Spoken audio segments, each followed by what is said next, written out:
ఎవ్వరు కూడా చేర్చుకున్నా కూడా నేను ఒప్పుకోనని కూడా మీకు తెలియజేస్తా ఉన్నా.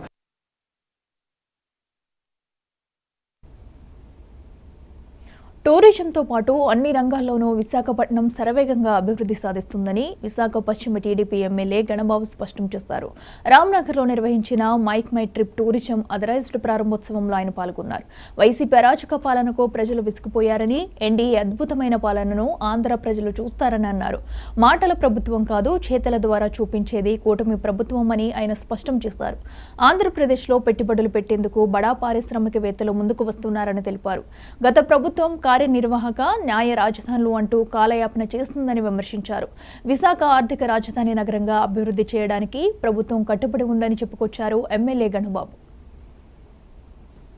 విశాఖలో first time make my trip authorised store అనేటువంటిది ఇక్కడ రావడం చాలా స్వాగతించాలి.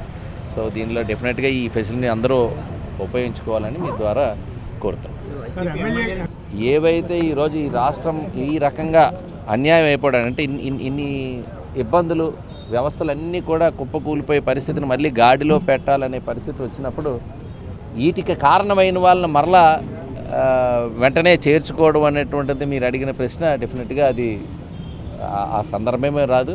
అసెంబ్లీ భాషలో చెప్పాలంటే అది ఆ ప్రశ్న ఉత్పన్నం కాదు.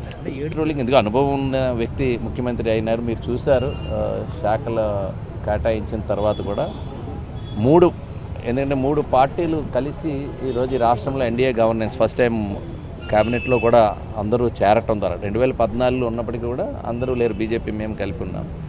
ఇప్పుడు అందరూ కలిసికట్టుగా ఈ రాష్ట్రాన్ని ముఖ్యంగా విశాఖపట్నాన్ని ఫోకస్ చేసే విధంగా రానున్న రోజుల్లో కంబైన్డ్ స్టేట్లోనే ఆర్థిక రాజధానిగా ఆ రోజు పిలువబడేది. రాష్ట్రం విడిపోయిన తర్వాత కూడా ఇక్కడే ఇన్వెస్టర్స్ మీట్ ప్రతి ఏడాది కూడా ఇక్కడ జరిపిన సంగతి కూడా మీకు గుర్తు చేస్తున్నాను. ఒక ప్రామినెంట్ ప్లేస్గా వైజాగ్ని న్యాచురల్గా ఉండేటువంటి బ్యూటీని కాపాడుతూనే ఇక్కడ ఉండేటువంటి ఒక ఇండస్ట్రియల్ సిటీగా కానివచ్చు, ఈస్టర్న్ నేవల్ కమాండ్ హెడ్ క్వార్టర్స్గా ఉన్నటువంటి ఈ ప్లేస్ని ఒకవైపు రైల్వే జోనల్ హెడ్ క్వార్టర్స్ కాబోతా ఉంది. స్టీల్ ఇండస్ట్రీస్ ఉన్నాయి, ఫార్మా ఉన్నాయి, స్పెషల్ ఎకనామిక్ జోన్స్ ఉన్నాయి.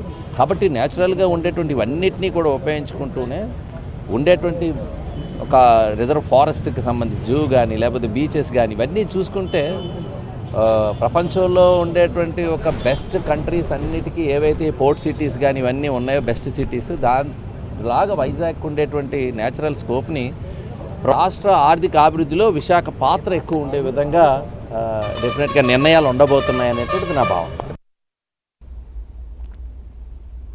పశ్చిమ బెంగాల్లో ఘోర రైలు